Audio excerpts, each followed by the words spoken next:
अस्सलाम वालेकुम। उम्मीद है कि आप सब लोग खैरियत से होंगे। आज जो है हम चैप्टर 2 को ही आगे रिज्यूम करेंगे, अपने जो हमने लास्ट छोड़ा था उसी को आगे से आज हम देखेंगे। ठीक है, आज जो है हमने इसका जो टॉपिक आज हमने पढ़ना है रिजर्व वर्ड और वेरिएबल्स के बारे में। वेरिएबल्स के पीछे आप काफ़ी डिस्कशन हमने करते रहे, लेकिन आज हम इसको डिटेल में पढ़ेंगे कि आखिर ये होते क्या और हम यूज़ किस लिए इनको कर रहे होते हैं। ठीक है, तो जी शुरू करते हैं रिजर्व वर्ड से। रिजर्व वर्ड्स क्या होते हैं आपके पास? रिजर्व वर्ड और कीवर्ड्स ये एक ही नाम है इसका, और ये मोस्ट इंपॉर्टेंट शॉर्ट क्वेश्चन है आपका डेफिनेशन के हवाले से भी, और मतलब ये शॉर्ट में कई दफ़ा बोर्ड में आ चुका हुआ है। तो जी रिजर्व वर्ड्स जो हैं या कीवर्ड्स ऐसे वर्ड होते हैं जो बेसिक यानी जिसने लैंग्वेज बनाई है हमारी, उसने इसमें पहले से रिजर्व करवा दी, यानी पहले से ही उन चीज़ों को बना दिया, यानी उन वर्ड्स को पहले से उसमें सेव करा दिया और उनके अकॉर्डिंगली कोई ना कोई फंक्शन को उन्होंने असाइन करा दिया गया। यानी हम उन फंक्शन उस वर्ड को यूज़ करते हुए हम उसके रिगार्डिंग जो भी फंक्शन होगा उसको परफॉर्म करेंगे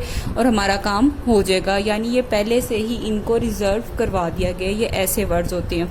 इसकी डेफिनेशन देखते हैं। रिजर्व वर्ड्स और keywords are the words which have pre defined meaning in BASIC, यानी पहले से ही उसका मीनिंग डिफाइन कर दिया गया होता है बेसिक में, यानी हमारी लैंग्वेज में। These have pre defined usages and can not be used और redefined for any other purpose in a BASIC program. वो कह रहे हैं ये प्री डिफाइंड है, इसको आप दोबारा से रीडिफाइन यूजर नहीं कर सकता। ये जिस तरह से बेसिक के जो डेवलपर हैं या जिसने बेसिक लैंग्वेज बनाई है, जिस तरह उन्होंने इसको डिफाइन कर दिया गया, आप यूजर जो है इसको बिल्कुल उसी तरह से यूज करेगा। Keywords can not be use as a variable name. अभी जो कीवर्ड्स होते हैं हम इनको as a variable name use नहीं कर सकते। Some of the keyword of BASIC are if, else, then, while. ये कुछ बेसिक के जो है ना कीवर्ड्स हैं आपके पास, इसके अलावा और भी बहुत से होते हैं, और इन सब की डिटेल जो अभी आगे आपने चैप्टर 3 में पढ़नी कि इफ किस लिए यूज होता है, एल्स किस लिए, देन और व्हाइल हम ये किस लिए यूज करते हैं। फिलहाल अभी आपने इसकी डेफिनेशन और इसकी साथ ही एग्जाम्पल ये लाजमी आप लोगों ने करनी, इंपॉर्टेंट शॉर्ट क्वेश्चन है आपके पास। ठीक है, तो ये होते हैं जी कि इनकी जो मीनिंग होता है ये पहले से ही बेसिक लैंग्वेज में डिफाइन कर दिया गया होता है कि इसका ये काम है और आपने इससे ये काम परफॉर्म आप कर सकते हैं। तो आप जस्ट इनको वहां से यूज करते हैं और यूज करके आप जो है इनको यूज करके अपने काम को सोल्व कर लेते हैं। ठीक है जी, इसके बाद आ जाता है वेरिएबल्स। वेरिएबल्स क्या होते हैं हमारे पास के नेम्ड मेमोरी लोकेशन। यहाँ पे जो मेमोरी लोकेशन का वर्ड है ना ये यूज हो रहा है रैम के लिए। अब आप चैप्टर 4 क्लास 9th में आप पढ़कर आए थे कि जो हमारी मेमोरी होती है छोटे छोटे सेल्स पे कंसिस्ट कर रही होती है, और हर सेल का एक यूनिक नंबर यानी उसका यूनिक एड्रेस होता है।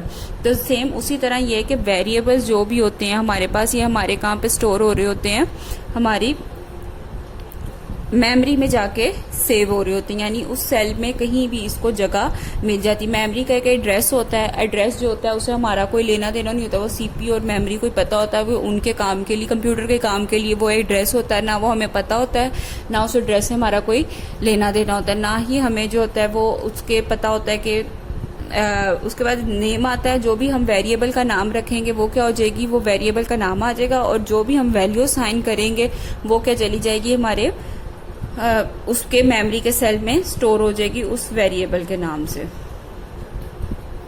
ठीक है, यहाँ पे मैंने रखा a और उसको वैल्यू दे दी 10। तो यहाँ पे जो a है मेरे पास वो क्या मेरा वेरिएबल है, और जो 10 है जो इसमें हमने वैल्यू को स्टोर किया है ना ये वो है। ठीक है, तो a मेरे पास क्या है, मेरा वेरिएबल है। ठीक है, और a की जो हमने वैल्यू साइन की है वो क्या है 10। अब ये जो a है ये मेरे पास वेरिएबल का नेम है। ठीक है, वेरिएबल अभी हम देखेंगे आगे रूल्स इसके पढ़ते हैं कि किस तरह से हम लिख सकते हैं या कौन कौन से वेरिएबल्स हम डिफाइन कर सकते हैं। ठीक है, कोई भी अल्फाबेट क्या आप इसमें अभी आगे पढ़ेंगे तो जो भी एक आप यूज करते हैं ना इसको आप उसमें चेंज कर सकते हैं। ठीक है, अब इसकी डेफिनेशन को जरा डिटेल से पढ़ते हैं। Variable are named memory location, यानी मेमोरी में इसको एक नेम मिल जाता है, यानी मेमोरी सेल्स में which are use to store program input. यानी इसमें वेरिएबल्स में मोस्टली जो हम प्रोग्राम से इनपुट ले रहे होते हैं ना, यानी जो डाटा हम एंटर कर रहे होते हैं वो स्टोर करवाया जाता है, और जो एंड पे रिजल्ट आता है उसको स्टोर करवाया जा रहा था। जब हमने सम का लास्ट लेक्चर्स में फंक्शन पढ़ा था तो हमने देखा था कि a प्लस बी, a क्या था वेरिएबल था और b भी क्या था हमारे पास वेरिएबल, और सम को भी हमने SUM as a variable use करते हुए उसमें हमने अपना सारा डाटा क्या करवा करवा दिया था, स्टोर करवा दिया था। तो हम इसमें डाटा जब लेना होता है, इनपुट लेनी होती है तब यूज होता है, और जब हमने कोई रिजल्ट शो कराना होता है तब भी हम क्या कर रहे होते हैं, अपने वेरिएबल्स को यूज कर रहे होते हैं। तो यही इसकी डेफिनेशन है। ये भी इंपॉर्टेंट लॉन्ग क्वेश्चन है। वेरिएबल्स और उसके रूल और ये बोर्ड में बार बार रिपीट हो चुका हुआ है। तो यही कह रहे हैं कि वेरिएबल्स जो है वो इसलिए यूज होते हैं, as the name suggest the value of a variable में change during the program execution. अब वो कह रहे हैं कि वेरिएबल का जो है ना ये कांस्टेंट क्वांटिटी नहीं है आपके पास, ठीक है। यानी इसकी वैल्यू अगर आपने ए में एक दफा 10 रखवा दी है तो वो 10 ही नहीं रहेगी, आप चेंज भी कर सकते। फॉर एग्जांपल आप एक प्रोग्राम लिख रहे थे, उसमें पहले में आपने ए इज इक्वल टू 10 किया, लेकिन जब आप दूसरी बार लिखेंगे तो आप ए इज इक्वल टू 9 कर देते हैं। तो अब जब कंप्यूटर यहाँ से रीड करेगा इसको ट्रांसलेटर, तो वो ए की वैल्यू 10 नहीं रिज्यूम करेगा, वो ए की वैल्यू 9 करेगा। तो इसका क्या मतलब हुआ कि ये जो है एक कांस्टेंट वैल्यू नहीं है, आप इसकी वैल्यू चेंज कर सकते हैं। एक ही वेरिएबल को different values with the passage of time आप लोग असाइन कर सकते हैं। If a variable is assigned no value the GW BASIC assume the variable to be 0। अच्छा जी, अब वो कह रहे हैं कि अगर आपने कोई वेरिएबल को वैल्यू असाइन नहीं की, यानी आपने खाली वेरिएबल को बता दिया ए और इक्वल के आगे आपने कोई वैल्यू नहीं लिखी, तो GW बेसिक उसको ऑटोमेटिकली 0 के इक्वल लिख लेगा। और ये न्यूमेरिक वेरिएबल और स्ट्रिंग वेरिएबल के केस में हो सकता है, यहाँ उसको नल कर देगा, या अगर आप स्ट्रिंग ले रहे हैं तो उसको खत्म कर देगा। अब ये न्यूमेरिक और स्ट्रिंग क्या होती है भी आप आगे पढ़ेंगे, ठीक है। तो ये थी जी वेरिएबल की डेफिनेशन। ये होते हैं वेरिएबल्स के हमारी मेमोरी में एक लोकेशन में इनको सेव करवा दिए जाते हैं। दूसरी बात कि ये हमारे जब भी हमने प्रोग्राम से इनपुट लेना होता है या कोई रिजल्ट शो कराना होता है तो हम वेरिएबल्स यूज करते हैं, और अगर इसको कोई वैल्यू असाइन नहीं होती है तो वो GW बेसिक ऑटोमेटिकली उसको 0 के इक्वल कर देता है। और ये जो है हमारे पास कांस्टेंट वैल्यू नहीं है, ये क्वांटिटी चेंजेबल है, तो ये ड्यूरिंग एग्जीक्यूशन चेंज हो सकती है। इसके बाद जी अब आपके पास कुछ नेम्स आ रहे हैं वेरिएबल को डिफाइन करने के लिए। रूल्स हैं इसके, वेरिएबल को किस तरह लिखना है आप लोगों ने। ये इंपॉर्टेंट शॉर्ट क्वेश्चन भी, और ये जब लॉन्ग में आए तो डेफिनेशन के साथ आपने इसके रूल्स सारे साथ लिखने होते हैं। सबसे फर्स्ट पॉइंट को देखते हैं। वो कह रहे हैं कि इन GW basic variable name can not be more than 40 characters long. अब यहाँ पे उन्होंने ये एक MCQs है, 40 कैरेक्टर से ज्यादा जो है ना आप अपने वेरिएबल को लंबा नहीं लिख सकते। वैसे इतना लंबा वेरिएबल्स कभी भी हम असाइन नहीं लेते ही नहीं है, हम कभी वैल्यू देते ही नहीं है। वेरिएबल्स जो है ये हमेशा यूजर खुद से अपने तरीके से लिखता है, अपने काम के लिए लिखता है, ठीक है। अपने नाम से किसी भी चीज को उसने जो नाम देना होता है ये उसके लिए लिख रहा होता है, ठीक है। तो वो 40 कैरेक्टर से ज्यादा आप लॉन्ग नहीं ले सकते, 40 से कम हो सकता है, 40 से ज्यादा नहीं हो सकता।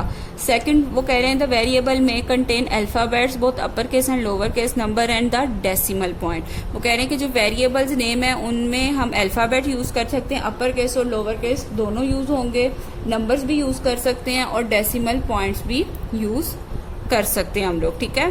तो ये उन्होंने चीज आपको बताई है कि ये 3 चीजें हम वेरिएबल के नाम में यूज कर सकते हैं। डेसिमल पॉइंट यानी पीरियड यानी डॉट होता है आपके पास, ठीक है। थर्ड, अब आपके पास first character in the variable must be an alphabet. अब वो कह रहे हैं कि जो फर्स्ट कैरेक्टर है ना आपके पास वो हमेशा अल्फाबेट ही होगा। हमने ऊपर पढ़ा सेकंड पॉइंट में कि हम नंबर्स और डेसिमल पॉइंट्स भी यूज कर सकते हैं, हम कर सकते हैं, लेकिन जो पहला कैरेक्टर है ना, जो भी नाम हम असाइन करें वो हमारे पास क्या होना चाहिए, अल्फाबेट ही होना चाहिए, चाहे अपर केस हो चाहे लोअर केस हो। ये एक थर्ड रूल है इसका। फोर्थ रूल में वो कह रहे हैं reserve words can not be use at variable name. और हम ये पीछे भी पढ़कर आए कि जो हमारे रिजर्व वर्ड्स हैं, जो पहले से डिफाइंड वर्ड्स हैं, उनको हम as a variable name use नहीं कर सकते। Blank spaces are not allowed in variable name. अब हम स्पेस भी यूज नहीं कर सकते नेम के अंदर, ठीक है। जब भी हमने नेम असाइन करना उसके अंदर जो है हम वेरिएबल का वो नहीं यूज कर सकते, स्पेस कोई नहीं दे सकते, विदाउट स्पेस ही हमें नेम को डिक्लेयर करना होता है यहाँ पे। However the last character of the variable name may be a special type declaration character indicating the type of a variable. अच्छा जी, अब ये पॉइंट जरा बहुत इंपॉर्टेंट समझने वाला, यहाँ पे फिर डिक्लेरेशन की बात हुई है। अब जो है हमने लास्ट भी जो एक लेक्चर में 2-3 लेक्चर पहले हमने देखा था, स्ट्रक्चर वाले लेक्चर में वेरिएबल डिक्लेरेशन का वर्ड आया था। मैं आपको बताती हूँ डिक्लेरेशन क्या होती है। इसमें बेसिक लैंग्वेज में ना अब हम कोई भी वैल्यू जो हमारा वेरिएबल है ना उसको डिक्लेयर किए बगैर यूज कर सकते हैं, यानी उसकी डेटा टाइप बताए बगैर हम यूज कर सकते हैं। ये डेटा टाइप्स भी हमने आगे पढ़नी है। बेसिकली यहाँ पे जो इनकी डेटा टाइप्स होती हैं वो होती हैं $, %, एक्सक्लेमेशन मार्क और हैश। ये 4 डाटा टाइप्स हैं जिनको भी आप नेक्स्ट लेक्चर में मैं अभी आपको डिटेल में बताऊंगी कि कौन सी डाटा टाइप किस लिए यूज होती है। ये जो चारों हैं ये एज अ डाटा टाइप तो नहीं, उसकी डाटा टाइप बता रही होती है, ये वेरिएबल नेम तो नहीं यूज हो रही होती, लेकिन वेरिएबल के एंड पे हम इसको लगाते हैं ताकि हमें पता चल जाए कि किस टाइप का डाटा जो है इस वेरिएबल के अंदर हमने स्टोर करना है। तो ये क्या है कि ये बहुत सी लैंग्वेजेस ऐसी हैं जिसमें अगर आप वेरिएबल को पहले डिक्लेयर नहीं कराते ना कि किस टाइप का डाटा है इसमें, तो वो उसको आपको एरर दे देता है। लेकिन बेसिक और कुछ लैंग्वेज ऐसी हैं, उनमें से एक बेसिक भी है जिसमें हम वेरिएबल को डिक्लेयर किए बगैर ही बता सकते हैं कि हमारे कोई भी वेरिएबल को, मतलब हमने डाटा टाइप नहीं बताई, उसमें डिक्लेरेशन नहीं बताई कि न्यूमेरिक है या कि हमने इंटीजर वैल्यू सोल्व करवानी है या हमने इसमें डेसिमल वाली करानी है। हम डायरेक्ट a = 10 जिस तरह हम पहले लिख रहे थे हम वैसे लिखते हैं, तो वो प्रोग्राम उस तरह से भी हमारा रन हो जाएगा। अब मैं आपको इसकी कुछ एग्जाम्पल्स बताती हूँ।